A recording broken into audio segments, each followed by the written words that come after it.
제16장 성도를 위하는 연보에 관하여는 내가 갈라디아 교회들에게 명한 것 같이 너희도 그렇게 하라. 매주 첫날에 너희 각 사람이 수입에 따라 모아두어서 내가 갈 때 연보를 하지 않게 하라. 내가 이를 때 너희가 인정한 사람에게 편지를 주어 너희의 은혜를 예루살렘으로 가지고 가게 하리니 만일 나도 가는 것이 합당하면 그들이 나와 함께 가리라. 내가 마게도냐를 지날 터이니 마게도냐를 지난 후에 너희에게 가서 혹 너희와 함께 머물며 겨울을 지낼 뜻도 하니 이는 너희가 나를 내가 갈 곳으로 보내어주게 하려 함이라. 이제는 지나는 길에 너희 보기를 원하지 아니하노니 이는 만일 주께서 허락하시면 얼마 동안 너희와 함께 머물기를 바람이라. 내가 오순절까지 에베소에 머물려 함은 내게 광대하고 유효한 문이 열렸으나 대적하는 자가 많음이라.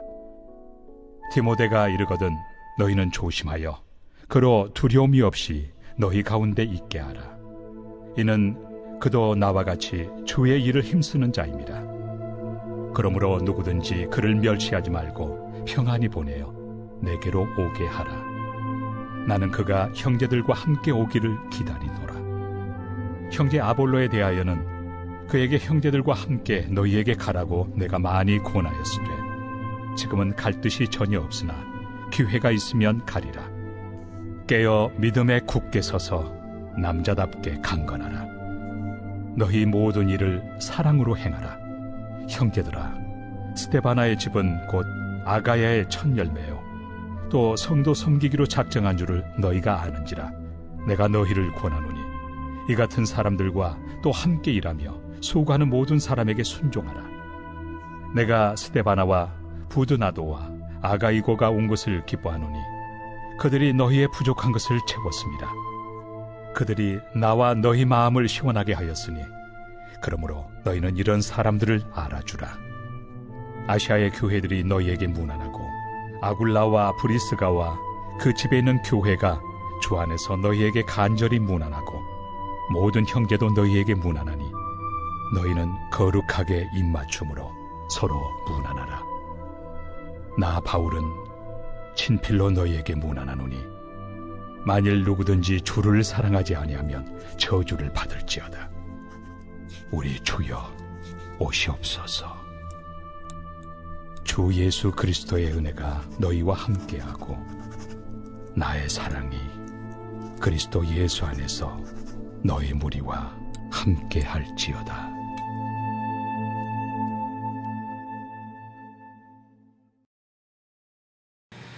오늘 우리가 읽은 고린도전서 16장의 말씀은 사도 바울이 고린도 교회에 편지하고 있는 내용의 마지막 부탁과 또 인사의 말씀을 기록하고 있는 내용입니다. 또한 고린도전서 전체에 걸친 여러 사도 바울의 권면의 말씀을 함축적으로 우리에게 잘 말씀해 주고 있는 내용이기도 하죠. 때문에 오늘 고린도전서 16장은 고린도전서 16장 이전에 기록되어져 있는 전체 내용을 우리가 먼저 한번 되짚어보고 또 점검하면서 주님께서 사도 바울을 통해서 고린도 교회에게 주신 말씀뿐만 아니라 오늘 우리에게 권면하고 계신 중요한 영적 메시지 몇 가지를 함께 살펴보고자 합니다. 사도 바울이 고린도 교회에 편지하게 된 가장 첫 번째 이유는 뭐라고 말할 수 있을까요? 고린도 교회 안에서 생겨난 분열입니다. 파가 나뉘었고 서로 내 마음에 좋은 대로 함께 모여서 내 마음과 같지 않은 사람들을 배척하는 그와 같은 행위들이 교회 공동체 안에서 일어났던 것을 사도 바울은 안타까워하고 있죠. 그와 같이 서로 관계가 깨어지고 또 편이 갈라진 모습은 사실 다른 문제에서 비롯된 것이 아니라 내 안에 있는 자기 생각이라고 하는 것에 매여 있어서 주님이 말씀하신 우리에게 주어진 영적인 가치와 교훈을 따라 살아가는 것을 중요하게 다루지 못한 데서부터 문제는 비롯되었습니다. 그런 점에서 사도 바울은 끊임없이 무엇을 제시했습니까? 하나님의 마음, 예수 그리스도의 성품에 기초해서 사도 바울은 교회 공동체 안에 영적인 표준과 기준을 세우는 이와 같은 사역들을 계속해서 이어가고 있습니다. 사도 바울은 교회 공동체 안에서 무엇보다도 말씀의 표준을 따라서 성도들이 연합하기를 원했고 또 사랑의 관계를 잘 유지하여서 그리스도의 몸으로서의 사역을 이루어 가기를 원했다는 이야기죠. 사도 바울이 이와 같이 깨어진 관계, 편이 갈라지고 마음이 나누어진 이와 같은 문제를 해결하기 위해서 가장 강조했던 것은 무엇일까요? 하나 되는 것입니다. 하나가 된다는 것은 교회가 된다는 말이기도 했죠. 더불어 교회가 된다는 것은 어떤 의미를 갖고 있습니까? 예수 그리스도의 몸, 다시 말하여 머리 되신 예수 그리스도께서 우리의 지체로서의 모습을 인정해 주시어서 예수 그리스도께 연합되어질 때 교회가 되고 그리스도의 몸이 되고 연합하여 한 몸을 이루게 되어지는 은혜 안에 있다는 사실을 사도 바울은 계속해서 말씀하고 있죠. 깨어진 관계를 회복하기 위해서 가장 필요한 것이 있다면 그래서 우리가 서로가 더욱더 관계를 회복하기 위해서 노력하는 것보다 예수 그리스도께 우리의 삶을 더 의탁하여서 주님과 연합하는 것이 우선되어지고 중요한 일이다 라고 하는 것을 우리에게 가르쳐 주었습니다. 더불어서 사도 바울은 이와 같은 연합의 관계 안에서 그리스도의 몸으로서의 연합을 이루는 만큼이나 중요하게 또 이야기했던 것이 있죠. 이전에 가지고 있었던 옛 습관을 따르려고 하는 세속화의 문제를 잘 다루어야 한다라고 하는 사실도 이야기해 주었습니다. 왜냐하면 우리가 그리스도의 몸으로서의 삶을 살고 또 주님과 잘 연합하는 삶을 살아가기 위해서는 반드시 이전에 가지고 있었던 죄된 습관과 또 하나님이 기뻐하시지 않는 그런 이방인들의 삶의 문화가 내 삶에 일반화되지 않도록 그렇게 조심하고 경계하고 다루어서 분별하는 삶을 살아가는 것이 중요하다는 것도 가르쳐 주었습니다. 이와 같이 우리가 그리스도의 몸으로서의 하나됨을 이루고 세속화의 문제를 가지고 세상과 다른 방식으로 살아가기 위해서 우리가 어떤 노력을 기울여야 하는지에 대해서는 사도 바울이 여러 가지 말씀을 통해서 이미 고린도전서 1장부터 15장까지 말해 왔습니다. 마지막으로 이와 같은 관계 안에서의 연합, 또 그리고 신앙인으로서 교회 공동체 안에 믿음의 건전성을 가지고 살아가기 위해서 우리가 마지막으로 사도 바울이 당부하고 있는 메시지는 무엇과 관계된 것일까요? 헌금과 관계된 문제였습니다. 그래서 1절 말씀에 보면 성도들을 도우려고 모으는 헌금에 대하여 말합니다 라고 기록하고 있습니다. 자, 그러면 우리가 지금 사도 바울이 고린도 교회에게 권면하고 있는 헌금의 내용이 무엇인지를 생각해 볼 필요가 있겠죠. 사도 바울이 지금 고린도 교회에 대해서 헌금을 모으도록 말씀하고 있는 것은 단지 고린도 교회가 그 교회됨의 모습을 잘 유지하기 위해서 내실을 다지기 위해서만 이와 같은 헌금의 중요성을 지금 말하고 있는 것은 아닙니다. 2절 말씀에 보면 매주 첫날에 여러분은 저마다 수입에 따라 얼마씩을 따로 저축해 두십시오. 그래서 내가 갈 때 그제야 헌금하는 일이 없어야 합니다 라고 말합니다. 자, 그러면 사도 바울은 지금 고린도 교회에 이 헌금을 가지러 가는 어떤 때가 있겠다는 것을 말씀하고 있죠. 그리고 이 헌금을 가지고 사도 바울은 어디로 가겠다고 말합니까? 3절 말씀에 보면 내가 그리로 가게 되면 그때 여러분이 선정한 사람에게 내가 편지를 써주어서 그가 여러분의 선물을 가지고 어디로? 예루살렘으로 가게 하겠습니다 라고 말하고 있습니다. 자, 그러면 고린도 교회에 모여진 재정은 고린도 교회를 위해서 쓰여질 만한 재정을 사도 바울이 당부하고 있는 것이 아니라 어디에 쓰여질 재정을 모으라는 사실을 말하고 있는 걸까요?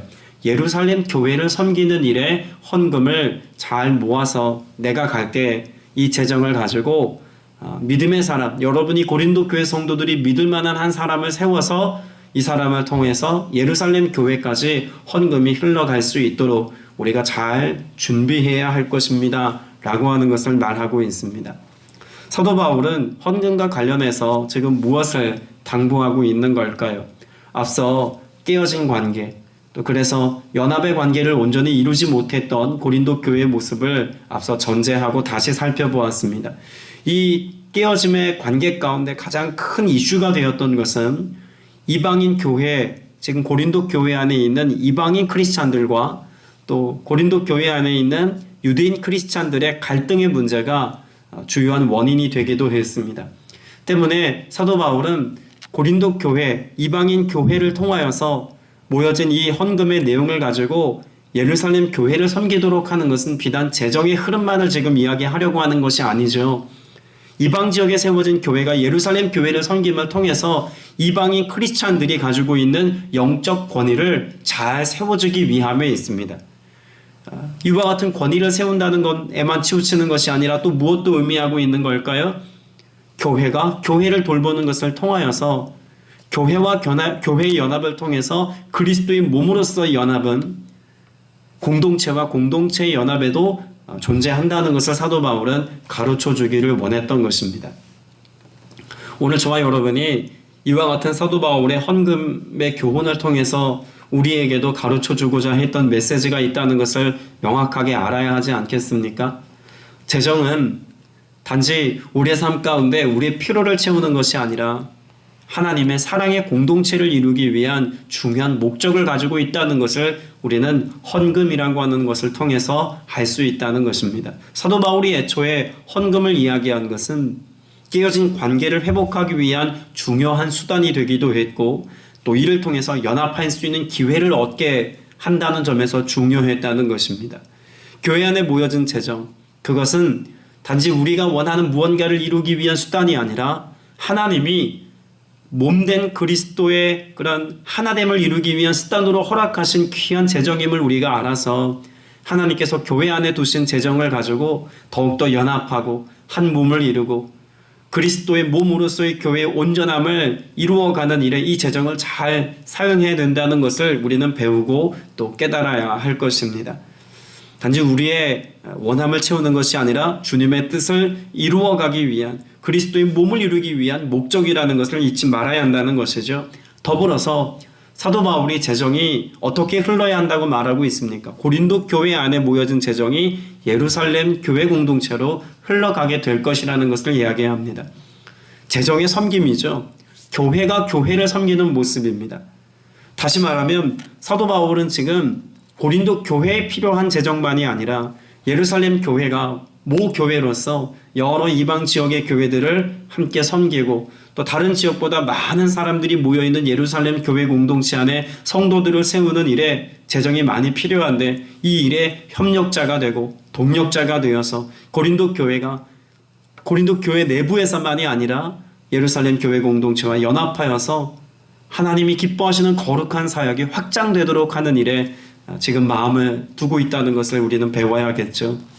주님께서 우리 성북순복음교회를 통해서 또 하나님이 기뻐하시는 사역이 우리 교회 공동체를 통해서 온전하게 열매가 되어 이루어지려면 우리 교회를 세우는 일에만 우리 교회 공동체 안에 있는 지체들의 사랑의 연합을 위해서만 재정을 사용하는 것이 아니라 반드시 어떤 목적도 함께 포함되어져야 한다는 것을 알 수 있습니까?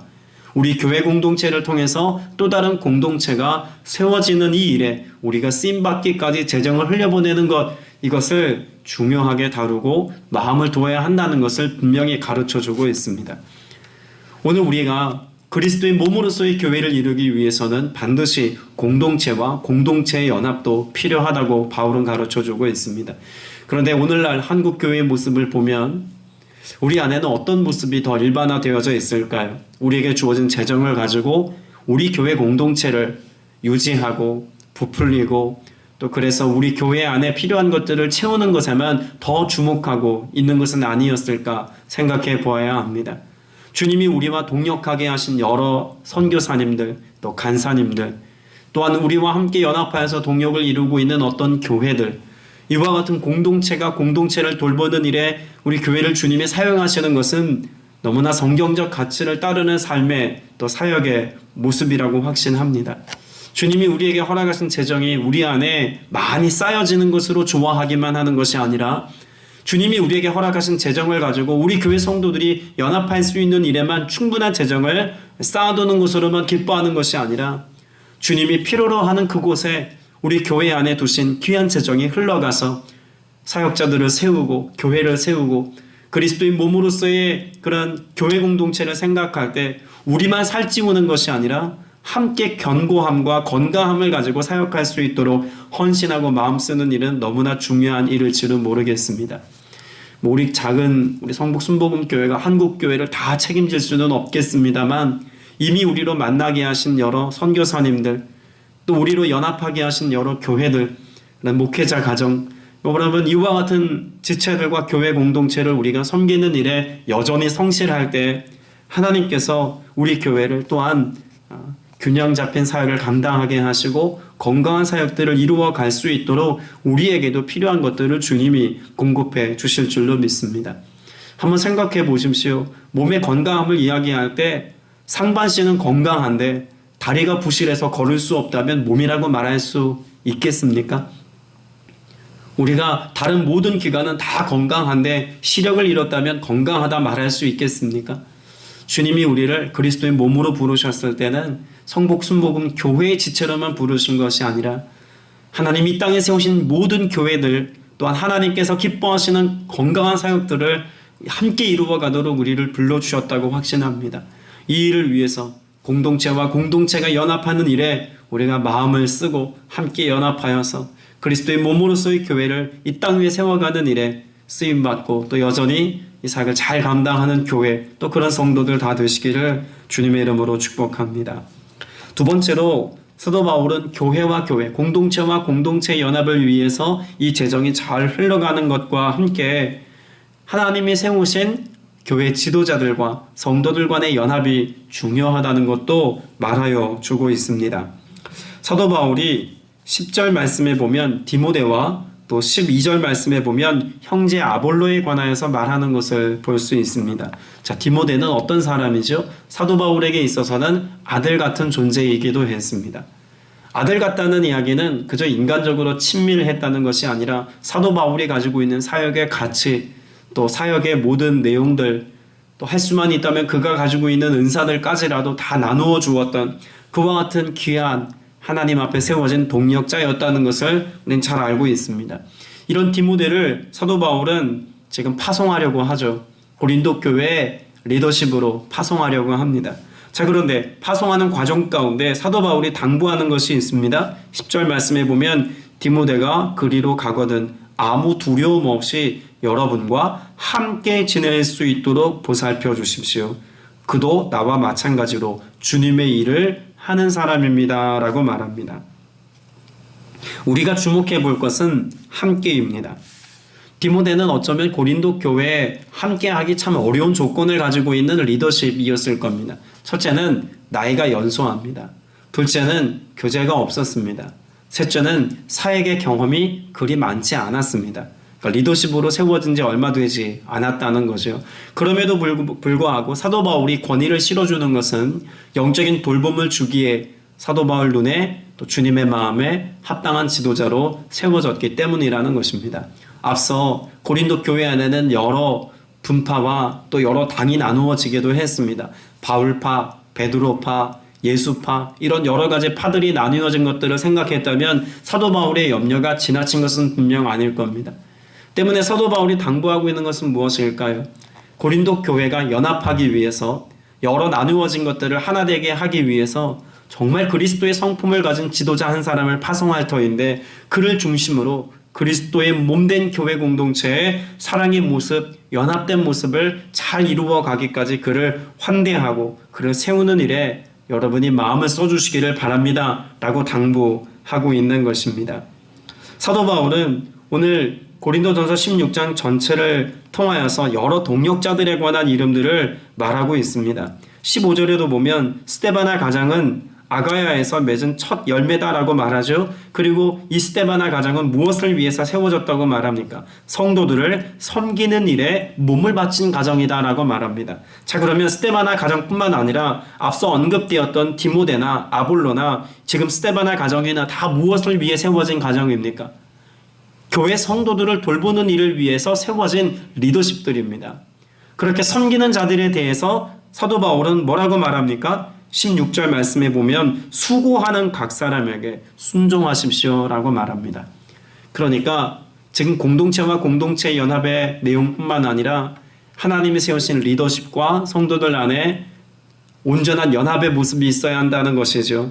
그래서 성도님들은 리더십들에 대하여서 순종하고 환대하고 환영하는 모습이 있어야 할 것이고 또한 세워질 리더십은 섬기는 자로서의 삶의 모습을 가지고 성도들을 잘 돌보고 주님의 마음을 또 주님의 뜻을 교회 공동체 안에 이루는 일에 성실해야 한다는 것을 분명히 말하여 주고 있습니다.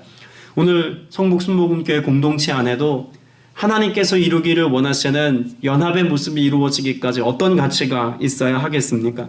주님이 세우신 리더십에 대한 순종과 또한 연합하기 위해서 환영하고 함께의 삶을 기꺼이 용납하는 것은 물론이거니와 이를 통해서 하나님께서 리더십을 통하여 받는 섬김의 모습을 통하여서 우리가 그 받은 섬김으로 또다시 누군가를 섬기는 사역을 잘 감당하는 성도가 되어야 한다는 것도 사도 바울은 우리에게 가르쳐 주고 있습니다. 오늘 여러분이 교회 공동체 안에서 리더십으로 세워졌다면 주님의 마음과 주님의 사랑을 가지고 섬기는 일에 순종할 수 있게 되시기를 축복합니다. 사도 바울이 그리스도의 마음을 가지고 그리스도를 닮아감으로 그리스도께 순종했기에 이와 같은 사역의 열매가 맺힌 것처럼 또한 여러 믿음의 성도들을 잘 섬기는 일을 위해서 세워진 영적 리더십들은 사도 바울을 혹은 그리스도를 닮아가는 일에 성실하라고 사도 바울은 권면하지 않았습니까? 무엇하기 위함입니까? 섬기는 일을 감당하려고 이와 같은 일들을 강조하고 가르치고 있는 것입니다. 때문에 우리가 그리스도를 섬기듯 교우를 섬기고 여러 지체들을 섬기는 일에 성실해야 할 것입니다. 또 우리가 그와 같은 섬김을 받고 있는 상황이라면 내가 리더십으로 또 하나님 나라에 합당한 은사를 가지고 잘 쓰임받기까지 돌봄이 필요한 상황 가운데 돌봄을 받고 있다면 또한 그렇게 돌봄을 주는 자들에 대하여 섬기는 자들에 대해서 우리가 순종하고 따라감으로 그리스도께서 우리에게 원하시는 연합의 관계를 잘 이루어가야 할 줄로 믿습니다. 때문에 사도 바울은 이와 같은 지체들 안의 연합을 이루기 위해서 당부하고 있는 말씀이 있죠. 13절 14절의 말씀이 이와 같은 연합을 이루기 위해서 사도 바울이 중요하게 생각했던 연합의 방편입니다. 네 가지를 말하고 있습니다. 13절에서 세 가지, 14절에서 한 가지를 말하죠. 13절에 보면 세 가지를 이야기합니다. 깨어 있으십시오. 믿음에 굳게 서십시오. 그리고 용감하여 힘을 내십시오. 라고 말합니다. 깨어 있으라는 말은 무엇입니까? 분별하라는 이야기입니다. 무엇에 대한 분별력을 갖기를 원했습니까? 사단의 끊임없는 도전은 분열을 일으키는 일입니다. 때문에 사단이 지금 사도 바울이 깨어 있으라고 말하는 것은 사단의 여러 공격과 도전이 교회를 분열시키고 연합하여서 그리스도의 몸으로 하나 되는 것을 방해하는 일이라면 우리가 깨어 있어 분별하여서 주님이 기뻐하시는 사랑의 반석 위에 우리가 연합하고 한 몸을 이루는 일에 성실해야 합니다. 그러니 주님의 마음을 갖도록 주님의 말씀에 합당한 삶을 살아가도록 영으로 깨어 있으십시오 라고 말하고 있는 것입니다. 또 믿음에 굳게 서십시오 라고 말합니다. 여기 믿음에 굳게 서다라고 하는 것은 내가 내 믿음의 반석에 나를 잘 세워서 우리 개인의 경건의 삶을 잘 살아야 합니다 라고 하는 당부의 말씀으로도 볼 수 있습니다. 그러나 전체적인 고린도전서의 여러 메시지들을 종합해 보면 여기 믿음에 굳게 서십시오라고 하는 이야기는 영적인 스크럼을 짜십시오 라고 하는 말입니다. 함께 서 있어야 한다는 이야기입니다. 마치 구약성서에 모세가 영적인 싸움을 벌이는 과정 가운데 아론과 훌이 그 오른쪽 왼쪽에서 믿음의 팔이 내려오지 않도록 도왔던 것처럼 그 반석에 세워진 나를 함께 떠받치고 있는 믿음의 동력자들과 함께 이 믿음의 지경에서 넘어지지 않도록 또 우리의 기도의 손이 내려오지 않도록 함께 연합하여서 하나님 나라를 함께 이루어가는 것이 중요합니다 라고 하는 사실을 사도 바울은 강조하고 있는 것입니다. 용감하십시오, 힘을 내십시오 라고 하는 말도 같은 맥락에서 이해할 수 있겠죠. 용감해야 하는 것, 힘을 내야 하는 것은 어떤 일에 필요한 일입니까? 세상과 다름의 방식으로 살아갈 때 믿음의 방식과 믿음의 방편을 선택할 때 필요한 것 아닙니까? 세상은 자기중심적인 삶을 종용합니다. 연합하고 한 몸을 이루는 것보다 개인적인 은사체험에 개인적인 황홀경에 빠져 내 믿음을 지키는 것으로서의 가치를 그런 세속적인 가치들 당시 고린도 지역에 만연해 있었던 이방신을 섬겼던 그런 문화와 습관들이 중요하다고 여기는 그 어떤 것으로 우리에게 도전한다는 것입니다. 근데 이와 같은 세상의 방편의 도전에 대해서 다른 삶을 선택하려면 무엇이 필요합니까? 용기가 필요합니다. 힘이 필요합니다. 그래서 주님을 따라가고 말씀을 따라가고 교회 공동체 안에서 영적 가치를 따라서 우리에게 열매 맺게 하시는 하나님의 은혜가 나타나게 하기까지 우리는 더욱더 마음을 주님께 드림으로 주님과 담대히 나아가는 신앙의 태도가 필요하다는 것을 사도 바울은 일깨워주고 있는 것이죠. 그리고 이 모든 일들을 이루기 위해서는 그 기초가 무엇이 되어야 한다고 14절에 말합니까? 모든 일을 사랑으로 하십시오. 그러니까 사도 바울은 고린도전서 13장에서만 사랑에 대하여 말한 것이 아니라 이미 여러 구절들에서 교회가 연합하고 한 몸을 이루는 과정 가운데서 무엇보다 중요한 영적인 가치가 사랑이라는 것을 계속해서 강조하고 있는 것이죠. 오늘 저와 여러분에게도 사도 바울은 똑같이 권면하고 싶을지도 모르겠습니다. 오늘날 성복순복음 교회 안에 또 이 땅에 세워진 모든 교회 공동체 안에 그러한 서로가 서로를 섬기는 앞서 나누었던 공동체가 공동체를 섬기는 것이나 리더십과 성도들 간의 연합을 이루는 것이나 성도와 성도 간의 친밀한 교제가 일어나는 것이나 그것이 무엇이든지 간에 하나님이 세우신 그런 연합의 모습이 우리 안에 이루어지자면 반드시 사랑이라고 하는 가치가 전제되어야 한다는 것을 우리가 잊지 말아야 합니다. 오늘 저와 여러분이 그리스도의 몸으로 교회로 성도로 살아가기까지 주님이 우리에게 허락하신 온전한 사랑이 내게 이루어지기를 소망하며 갈망하며 깨어 기도하는 일에 성실할 수 있게 되시기를 주님의 이름으로 축복합니다. 마지막으로 사도 바울은 이와 같은 모든 영적인 권면을 마지막 인사말로 매듭 지으면서 매우 중요한 한 가지 사실을 우리에게 가르쳐 주고 있습니다. 18절 말씀 같이 읽어보겠습니다. 시작. 이 사람들은 나의 마음과 여러분의 마음에 생기를 불어 넣어 주었습니다. 여러분은 이런 사람들을 알아주어야 합니다. 이 18절 말씀에 기록되어져 있는 생기를 불어넣다라고 하는 것은 어쩌면 활력이라고 하는 새로운 바람이라고 하는 점에서 새로운 영적 분위기 혹은 신선한 영적인 분위기를 만들어내는 어떤 것에 관하여 말하고 있는 것처럼 보이기도 합니다. 그런데 18절에 기록되어져 있는 마음의 생기를 불어넣다라고 하는 것은 창세기에 기록되어져 있는 하나님께서 인간에게 호흡을 불어넣었을 때의 모습을 떠올리기에 충분한 모습입니다. 자, 그러면 어떤 의도로 사도 바울은 이런 하나님의 숨결을 우리에게 공급해 주셨던 그 은혜의 때를 떠올리며 이와 같은 표현을 말하고 있는 걸까요? 여러분, 우리 한 사람 한 사람에게 하나님의 숨결, 하나님의 호흡, 하나님의 생기가 우리 안에 공급되어지기 위해서는 반드시 무엇이 필요하다는 겁니까? 서로가 필요하다는 것입니다. 나 홀로는 그런 하나님 앞에 다시 나아가 영적인 온전한 호흡을 하기에 우리 호흡이 참 딸린다는 이야기죠. 함께 세워져 가고 함께 연합해야 될 목적은 서로가 서로에게 하나님을 향해 나아가는 힘을 공급할 뿐만 아니라 하나님 앞에 호흡할 수 있는 그런 생기를 불어넣는 것과 같은 존재로 우리 곁에 하나님이 서로를 두셨다는 것을 다시 한번 상기시켜주고 있는 것입니다. 가까이에는 내 가족들을 통해서 또 우리 교우들을 통해서 또 멀리 있는 여러 선교사님과 사역자들과의 동역을 통해서 주님이 무엇하게 하시기를 원하십니까? 우리 안에 하나님의 숨결, 하나님의 호흡이 지금도 따뜻한 그런 봄바람처럼 혹은 여름날의 시원한 그런 바람처럼 우리의 삶 가운데 불어오기를 주님이 기뻐하신다는 것입니다.